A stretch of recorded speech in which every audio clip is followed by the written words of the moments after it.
J'ai plutôt l'impression que le système se réjouit d'endetter le plus rapidement possible les gens pour s'assurer de les garder le plus longtemps possible dans le monde du travail.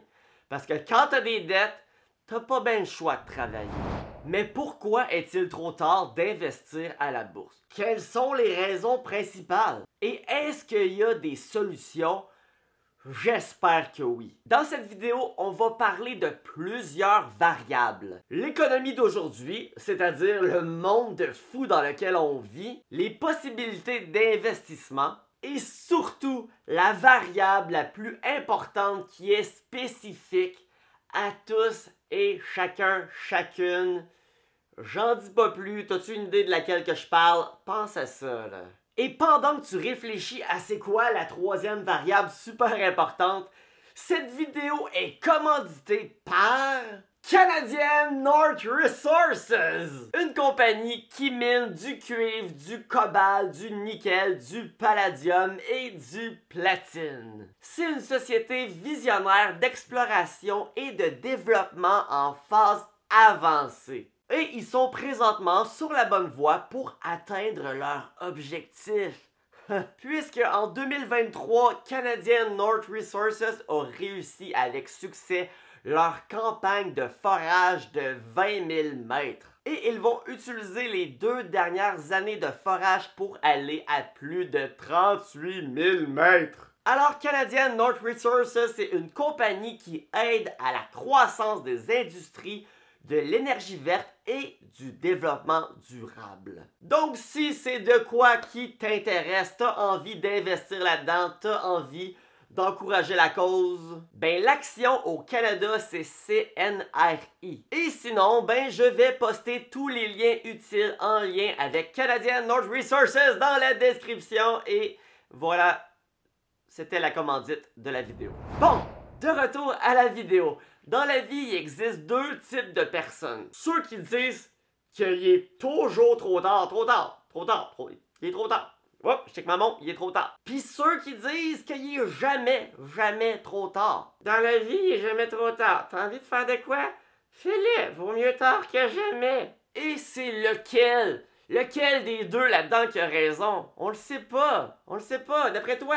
Je t'ai eu parce que c'est une question piège. Les deux ont raison à leur façon, ça dépend simplement de la situation. De croire qu'il est jamais trop tard, c'est une pensée assez naïve. On dit une pensée naïve, là. Après avoir fait un crime odieux et se ramasser en prison toute sa vie, avec la peine de mort, je m'excuse, il est un peu trop tard. Mais un ado de 15 ans qui pleure sa vie à cause d'une peine d'amour, je sais mon grand, c'est difficile, t'auras probablement plus jamais une peine d'amour de même, mais il est pas trop tard, je te l'annonce. Alors moi ici, Michael Wolf, je suis ici pour remettre les pendules à l'heure, pour me faire l'avocat, le juge et l'avocat du diable. Est-ce qu'il est trop tard d'investir à la bourse? La première variable qui vaut la peine de parler, c'est l'économie d'aujourd'hui. Comme j'ai dit, on vit dans un monde... Wouhou! On vit dans un monde de fous, ben oui. Et la vérité, c'est qu'avant même de se poser la question de est-ce qu'il est trop tard pour investir, je pense qu'il faut réaliser quelque chose de très important. C'est que la majorité du monde ont même pas $1 pour investir. La majorité s'appauvrissent constamment, nagent dans les dettes. Finalement, ils vont s'en sortir, mais ils vont s'endetter avec d'autres choses. C'est ça que la majorité du monde font. Mais pour ceux et celles qui vont réussir à faire des économies, est-ce que ça vaut encore la peine d'investir à la bourse ou est-ce qu'il est trop tard? Et pour ce faire, on va se servir de notre outil préféré. Et non, je ne parle pas ici du marteau, mais plutôt du S&P 500. Le S&P 500 est présentement à son sommet. Ok, peut-être pas, mais pratiquement. Là. On va pas jouer sur des pacotilles. Là. Il est pas mal dans le top. Là. Alors, beaucoup de gens vont se dire, c'est vraiment stupide d'investir là-dedans, il est trop tard, il est à son sommet, on n'investit pas là-dedans. Vaut mieux investir quand c'est bas, vendre quand c'est haut, là c'est haut, on n'investit pas. N'est-ce pas? Le problème ici, c'est que quand on parle d'un investissement long terme, on parle d'une action qui monte à pas de tortue. Et bien que parfois un gros vent, peut-être, on parle ici métaphoriquement, peut-être le gros vent va faire reculer la tortue de quelques pas, la tortue va majoritairement quand même, avec les années, avancer et ce, beaucoup. Alors si tu prévois investir un montant sur le long terme, c'est-à-dire minimum 5 ans, ben dans ce cas-ci, il n'est pas trop tard et ce, même si le S&P 500 est présentement à son sommet. On s'en fout. Dans 5 ans, les probabilités disent qu'il va avoir monté pas mal encore. Mais 5 ans d'investissement, est-ce que c'est vraiment ça qui va venir changer ta vie? Non, pas vraiment. À 10% de moyenne par année, ce que le S&P 500 a fait historiquement en moyenne, avec les intérêts composés, 5 000 $ investis en 5 ans se transformerait en 8 000 $. C'est loin d'être mauvais, évidemment, là. Mais c'est loin d'être la même chose que si tu laisses ce 5 000 $-là pendant 25 ans, auquel ton 5 000 va devenir 54 000, donc faire un peu plus de fois 10. Donc dans ce cas, le temps est notre meilleur ami. Et quand on parle du temps,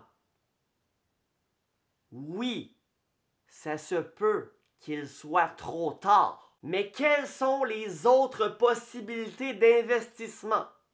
À part le S&P 500, à part le Nasdaq 100. Tu peux investir dans la crypto-monnaie, tu peux investir dans des actions individuelles, tu peux tenter de te lancer dans le day trading, tu peux investir dans des certificats de placement garanti, c'est-à-dire la banque qui te propose un certain pourcentage de profit par année en échange que tu leur prêtes ton argent. Personnellement, vous le savez, je suis pas un amateur de crypto, je suis pas un amateur d'actions individuelles et je suis surtout pas un amateur de day trading. Et je ne dis pas que ce n'est pas possible de faire de l'argent avec ça. Non, c'est pas ça que je dis. Par contre, je sais que la majorité des gens ne sont pas outillés pour faire du profit sur le long terme avec ça. Je te pose la question. Si je te donne 100 000 $ et je te demande de le transformer en 1 million, tu as juste le droit d'investir dans la crypto, juste le droit d'investir dans des actions individuelles, juste le droit d'investir, de faire du day trading. Tu gagerais-tu vraiment sur tes chances à toi? Pour ma part, je suis prêt à parier un gros montant que 95% des gens vont perdre le 100 000 avant d'atteindre le million. Et ce qui est ironique en plus, c'est que le faible pourcentage qui va réussir, ben il y a peut-être un pourcentage là-dedans que c'est vraiment par pure chance, pur hasard. Puis si on parle des CPG, des certificats de placement garanti, est-ce qu'il est trop tard? Non. Pour investir dans un CPG, il n'est jamais trop tard. Mon père, dans la soixantaine, vient juste de mettre beaucoup d'argent dans un CPG à, je pense, 5% par année. En ce moment, les CPG sont élevés. Et honnêtement, à son âge, dans la soixantaine, je trouve ça bien correct d'investir dans des CPG. Jamais, au grand jamais, je recommanderais à mes parents d'investir de la même façon que moi j'ai investi.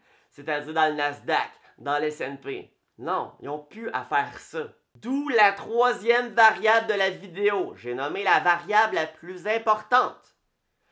T'as quel âge? T'as-tu 20 ans? T'as-tu 30 ans? 40, 50, 60, 70? T'as-tu 100 ans? Si oui, à 100 ans, en ligne dans crypto. Non, sérieusement, pour savoir s'il est trop tard pour toi d'investir à la bourse, ça dépend, tu t'attends à quoi?